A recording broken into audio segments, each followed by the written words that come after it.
Hey, welcome to another episode of Badges Banters. My name's Jeff Halstead, retired chief out of Fort Worth, Texas. Ken is actually traveling today, so my co-host is not with me. So it is all saddled with me, but I am in good hands because our guest this week is Edward McCrane Jr. He is a director of emergency management for USA Upstar and has a significant emergency manager career as well as a distinguished military career. And I just wanted to welcome Ed to the podcast today. Thank you so much for joining us, Ed. Good morning to you. Thanks, Jeff. I appreciate it. My pleasure. Thanks for the opportunity. Yeah, when we talked earlier before we started getting ready and getting all of our settings adjusted for the podcast, I have always a strong affinity and respect for career military. Two reasons. One, on my mother's side of the family, every one of my uncles were career military. And then on my dad's side, two were military, including my dad served in the Navy. But the only reason I was ever successful as a police recruit and then as a probationary police officer back in Phoenix PD was thanks to the Marines. Two, one, a retired master sergeant was literally like my mentor, but I would have never graduated the academy if it wasn't for a dedicated and loyal and just a heartwarming Marine that taught me how to move the way they wanted me to move in the academy, because I was a bartender that went into the police academy. I didn't know what to do. So thank you for your service. Tell me about your military career. Oh, well, I went in early. I went in right after high school, straight into the infantry. Now, I had pretty good scores. The recruiter was trying to get me to go to dental lab tech and x-ray tech. And I'm like, what? I want to join the Army. I wasn't thinking about the future. I need a job after my career, the military is over. But honestly, I was just going to do a couple of years, and my interest was law enforcement. But I kept re-enlisting.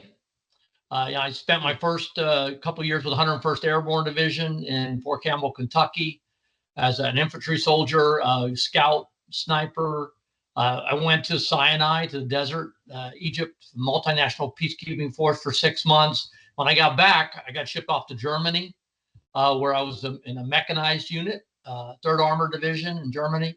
Did only a year there. And then I went to Fort Rucker, Alabama, where I was one of the first instructors at the aviation officer basic course, teaching lieutenants before they get to the helicopter patrols, escape and evasion, weapons, so that they could then become pilots. Went from there to drill sergeant. I was a drill instructor, Fort Jackson, South Carolina. Left there, going to Panama. I was involved in Operation Just Cause against the Noriega's forces, which was a short operation, but very interesting.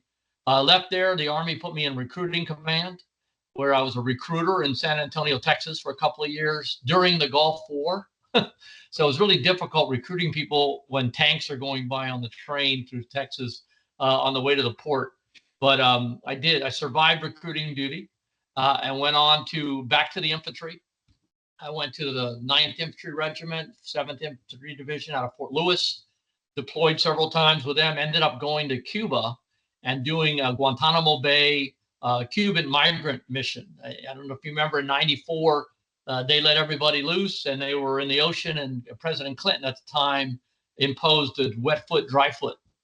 So if they made it to the shore, they stayed. If not, they were captured at sea and taken to Guantanamo. We had 27,000 Cuban migrants there, processing them through the whole immigration thing. And some got to come to the U.S. Most of them did. Left there, I went to Hawaii. I was in the 25th Infantry Division, where I actually was taken out of the infantry unit by the commander, and I became the operations, non-commissioned officer in charge of operations. So I did the tactical operations center, which is like a emergency operations center that I'm in today, to something in the field in tents, kind of controlling the battle. After that, I called Department of the Army, and I wanted to be a ROTC instructor at a college so I could further my education and kind of civilianize myself a little bit out of the military, the hardcore military attitude. But the Army had another plan, and they made me I was in charge of a team in Florida of monitoring the National Guard units and preparing them for war. So we took them to the Joint Readiness Training Center. We did 2 weeks every year. And at the time that 9/11 occurred, I was planning to retire. And the unit that I was training was next in rotation to go to war. So the National Guard unit that we were training ended up going to Afghanistan. And then shortly after that, I went to the police academy on my own dime, became a reserve deputy sheriff. That was my plan. And then 9/11 occurred, and I had an opportunity to do an emergency management type role. And that's how I transitioned out. So I was the year you started your Army career 1981 or a little later? 81, sir, yes. 81. So you and I, very similar. Yours went military. Mine, kind of went law enforcement after a attempt at restaurant management, which, good God, that's a hard job. But in your career in the military, what was your favorite assignment and why? Oh wow! I mean, there were many different. It was funny. It's like I think about it now, 20 something years later. I love being an infantry soldier. I love being the rifle platoon leader, platoon sergeant, whatever. But I kept getting pulled out of those units by my senior commanders and placed into a specialty role. Like I was the unit armorer in Germany. So I learned about weapons and maintenance and all that. And when I got to Fort Lewis, Washington, the commander pulled me out and put me in charge of the support platoon. It was a ragbag group of guys who were never where they needed to be on time. It was ammunition, food, water, transportation. So I got that fixed because we were going to Somalia. I got the unit ready to go. We ended up not going to Somalia. We got the Cuba mission instead. And then when I got to Hawaii, I was looking forward in Hawaii to get my first sergeant position in charge of being a first sergeant of a rifle company. And they already had them. They were full. There was no openings. So the commander put me in operations, and I became the air officer, which I put the military equipment on the aircraft for missions, and had to balance it with the Air Force and all that. Then the operations sergeant, he sent me to the battle staff school in Fort Bliss, Texas, for 6 months, or 6 weeks rather, and I learned intelligence, planning, operations, mapping.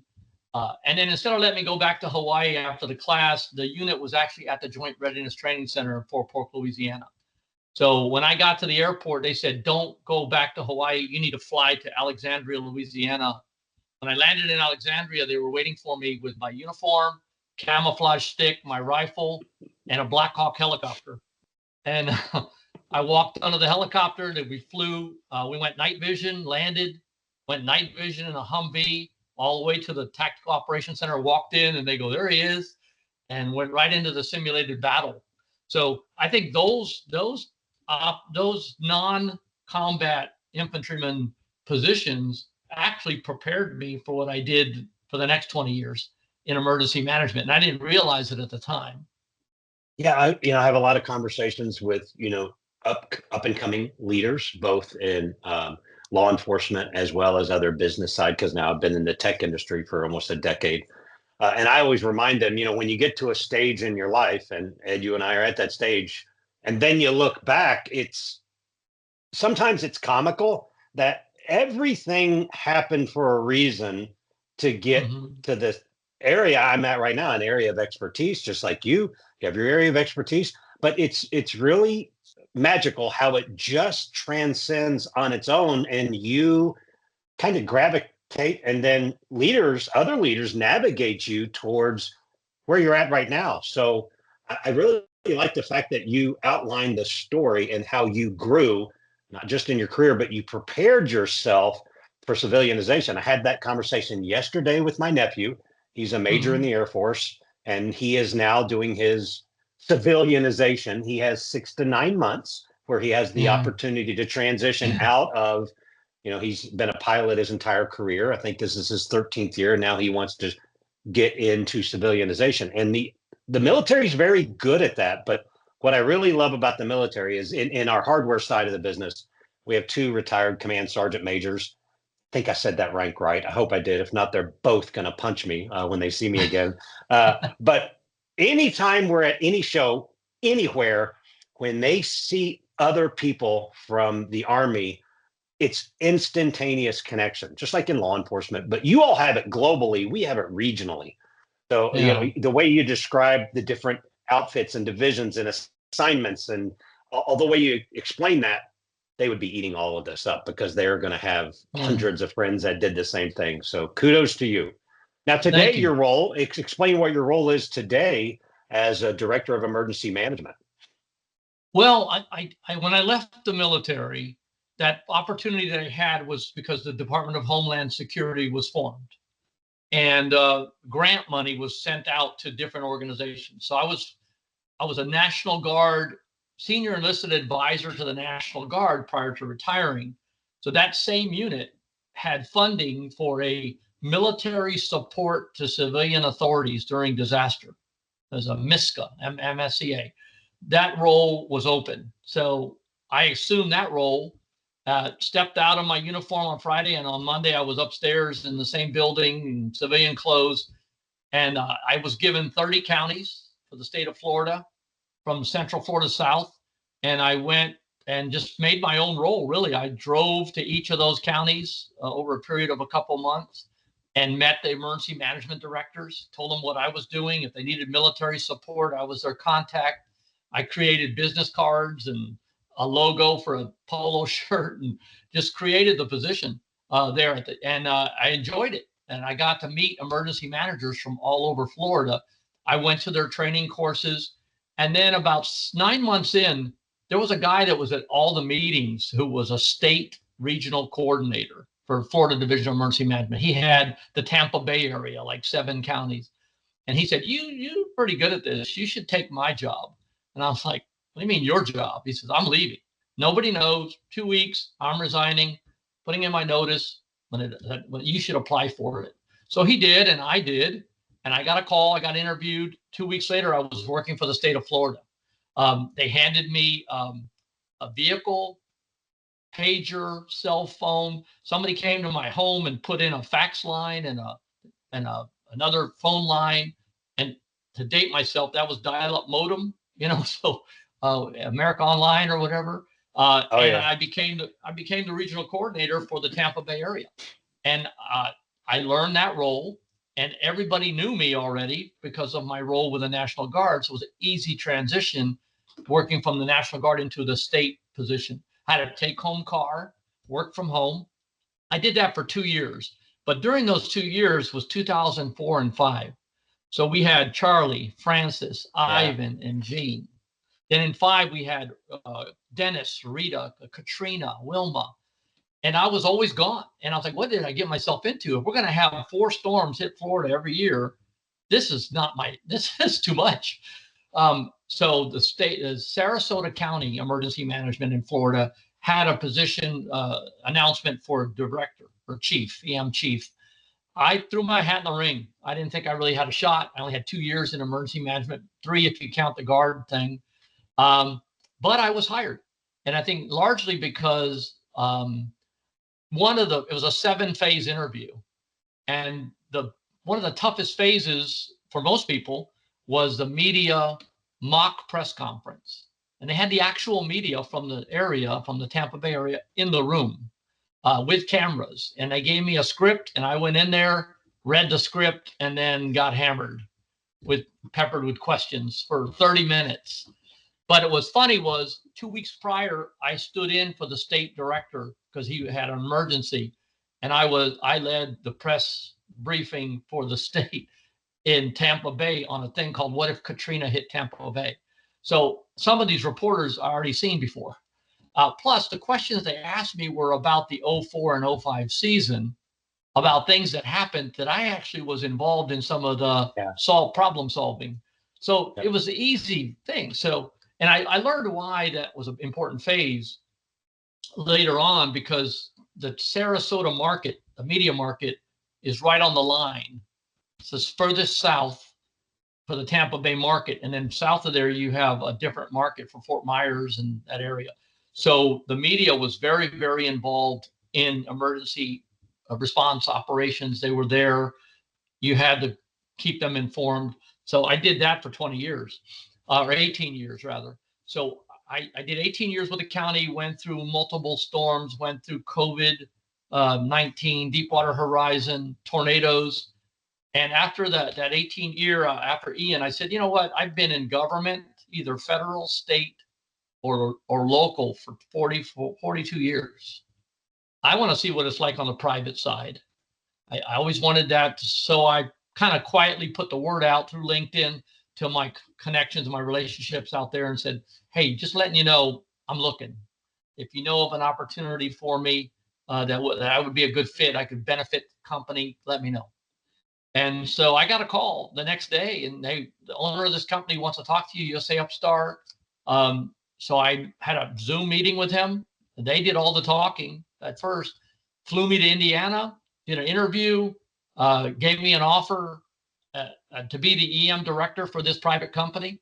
And again, I kind of created the role since I've had it. I established, based on his guidance, the things that I needed to do to help this company grow and to help the communities out there that need EM support understand what we had to offer and how we could be of assistance in that realm. So, in your experience, both military and government, and then state, and then county, and now private sector, what do you see as your best leadership skills that enabled success in your assignments? Well, I think the military helped me with this. You have to be a chameleon almost, and not be fake. I mean, be authentic, but you almost have to be a chameleon. And you can probably understand this. Every commander that came into a military unit was different, or every unit you went to, that you had police chief, whatever. You have to adjust how you operate based on that commander's intent. In government, I had 5 county administrators and 4 emergency services directors during my 18 years. And I had to adjust every time for each of those. As a regional coordinator for the state, I worked either in Miami-Dade or Little Taylor County or Dixie County or the Panhandle. No two counties rather, are the same. And their capabilities are not the same. So I think my biggest success was being able to adjust based on the environment I was placed in to the needs of that environment and fill the gaps that were needed filled.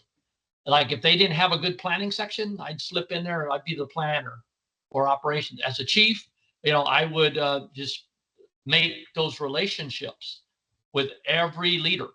I think every leader in the community, police chief, fire chief, sheriff, commissioner, clerk of the court, tax collector, supervisor of election, they all changed out during my 18 years, multiple times. And school superintendent, I think I had 7. So you've got to meet those people and say, look, this is what I do. I'm the emergency management chief for the county. I'm here to support you in an event of an emergency. And here's what I need from you. And I just here's my phone number. If I can ever help, call me 24/7.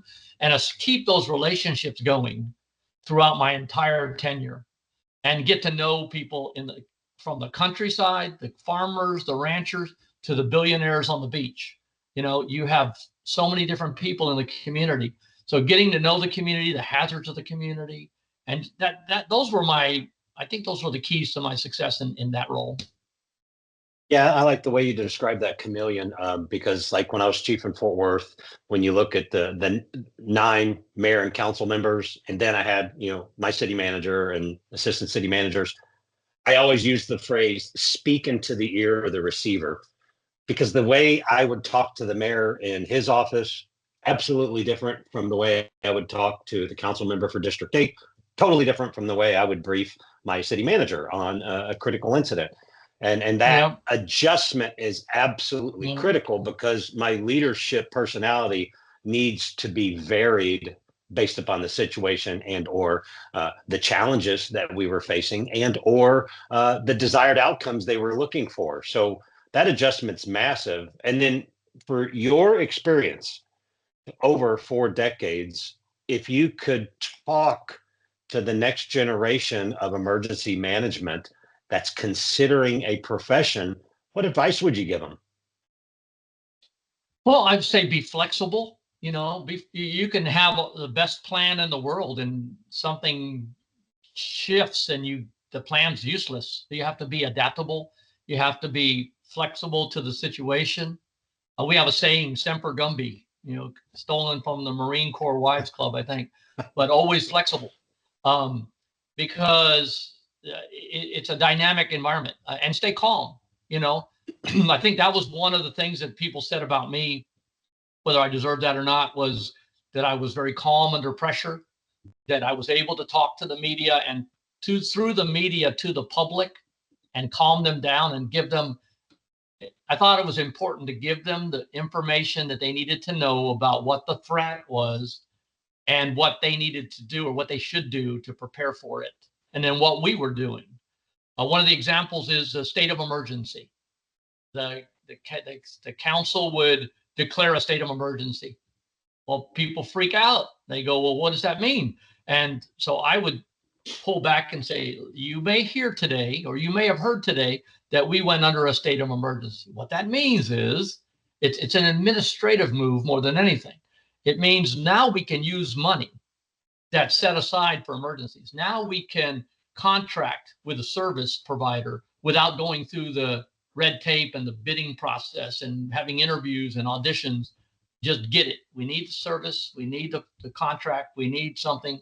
That's what that does for us. Because there is an emergency that could happen. Hurricane's coming. It may hit us. It may not. It may go south, may go north. We're going to have some impact. Or if it was on a weekend, this is something that I wish more emergency managers would do. I don't see it. I haven't seen it recently. If you're watching something as an emergency manager, you have all that information from the Weather Service. You know what could happen. The public doesn't necessarily know that. So it's a Friday. You may be dealing with this on Tuesday. So I used to say, hey, folks, as you go for the weekend, it's probably going to be nice weather, beach weather, whatever, but just be aware, we are watching this tropical storm in the Caribbean. Some of the tracks bring it into Florida, some take it into Mexico. If it does come this way, you'll see us more on TV. We'll be giving you more information. Follow our social media sites, but be ready, because if we do have to take action Tuesday, Wednesday, schools might be closed. Your kids will need a place to go. You'll need to know that. You need to prepare your home. I would do that to give everybody a heads up. And most of the time, it would happen that way the following week. What I have seen by some is they don't do that. And then on Tuesday or Monday, it's business as usual. Everybody going about their business. And then at noon on Monday, they go, hey, by the way, we're closing schools tomorrow and we're evacuating. You got to give the public a heads up. That was something that I was praised for. Yeah, that's one of our foundations here at Genesis. Genesis, they sponsor our podcast and give me the opportunity to talk to leaders like you that have such an incredible, successful career. And we are really focused on mass notifications and multi-agency collaboration, planning, response, mitigation, recovery. We support them in every aspect. So I absolutely respect the way that you guided that about preparation and communication and reaching out and getting ready for the plans. I always use the plans A, B, or C. And then, everybody's mindset is ready for the massive change that's going to occur once that is instituted and announced. Y'all are ready to work because your mindset's in the right place and they're not shocked that it's already happening so fast. No, you've been ready for this for weeks, months. Florida, good Lord, they have doctorate degrees in how to handle these things because they're so good at it.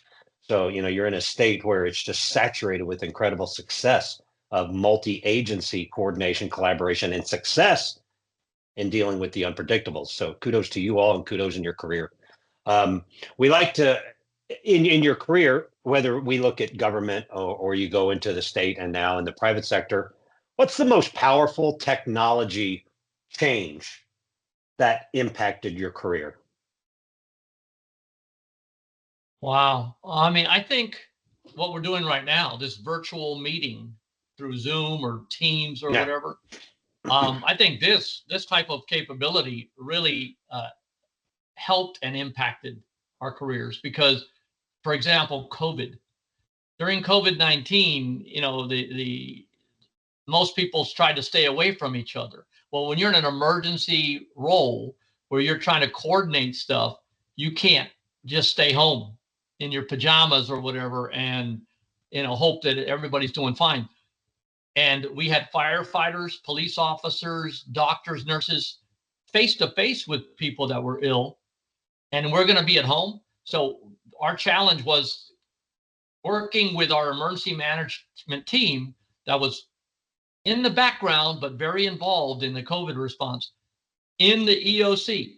So what we did was we worked in the EOC, every available office, conference room, space where you could put people was evaluated by our health folks, how many people could be in here safely with masks on or whatever, or without.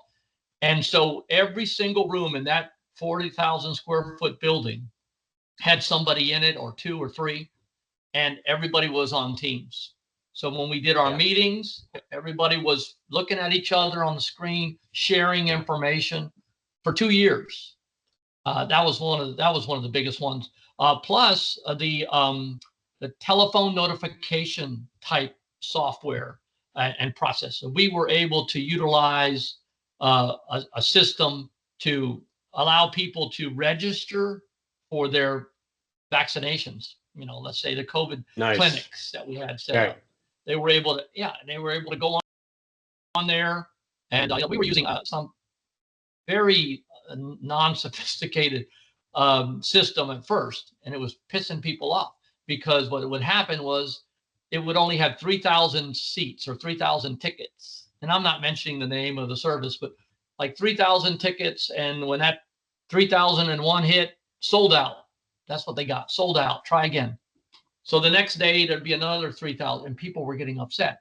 We were able to utilize one of these systems to have a reservation, not a reservation, but you got your place in line. So you got a number. Your number 120,252, and that's your number. And as the numbers go down, you're getting closer and closer to doing it. So those two types of tools in technology, I think, were very, very beneficial. Just being able to communicate that way. Yeah, I remember the first month of COVID on our platform. I had one of my emergency managers reach out to me from Arizona and said, "Hey, is there a way to do a virtual EOC on your app?" I thought about it for about 10 seconds and I'm like, you know what? Yeah, you can. I'll build it with you right now. They actually did a virtual EOC for 2 years. I'm so glad she called me. We were friends in Phoenix PD and I worked for her and around her my entire career. But it was that relationship and the trust where we were able to make that a success. And I think that the virtual meetings is now strengthening relationship-based leadership decisions, which is strong and very, very good. It's actually really, really good for our citizens. So now we end every one of our interviews and conversations with leaders. How can anyone listening find you on social media or like on LinkedIn? How can they find you, Ed? Well, I'm on LinkedIn, Edward J. McCrane Jr. I think I'm the only one with that name on there, but I'm LinkedIn. I was very active on LinkedIn for a long time. Slowed down a little bit, but I find it as a very good tool to share information, to share opportunities out there, job opportunities in emergency management, training opportunities, conferences. So yeah, I'm on there. I don't use too many of them. I have a Twitter handle, EJ McCrane, but I don't really use that very often. LinkedIn is my primary. Yeah, and for our listeners, McCrane, McCrane, is that correct, Ed? Yes, sir. So they get the spelling right? Yeah, great. And then we always end with a fun personal question. Never embarrassing. It's just since I saw a lot in the news about the Golden Globes and the awards for movies and stuff. So in the last 12 months, what's your favorite movie that you saw? Oh, geez. I don't know. I spent a lot of time in North Carolina doing the hurricane response and didn't watch many movies, but I like the Top Gun Maverick. I've seen that a That couple was of excellent. times. That was I think excellent. that was the best movie I've seen in a while. Um, Maybe I need to get out and see some more movies though. No, you picked a good one because I literally was just, I was telling my wife a couple of weeks ago, since our, nephews in the Air Force, uh, I that was probably the best sequel of any movie I think I've ever seen in my life. It Yeah. was incredibly powerful, and boy, he does a great job at making those action movies. It is really, really a good movie. So you picked a good movie. Thank you for picking that. All right. Well, Good deal. I just want to say thank you for your time you spent with us today. You've been very, very loyal back and forth on email, so we get the timing right around your busy schedule. And tell you, Ed, I'll reach out and make sure that I say a thank you on LinkedIn as soon as this gets published. I'll also let you know. Myself or Kendall will send you an email so you can have it and share it. But very, very impressive career. Thank you so much for your service, not just that military service, but all the positive impacts you had within this profession. Kudos to you. You deserve it. Hold your head high. You've done a fantastic job. Well, thank you for that. I'm humbled by your comments, and I appreciate this opportunity. Take Yes, care. sir. Okay, you take care and stay safe. Appreciate you. Thank you.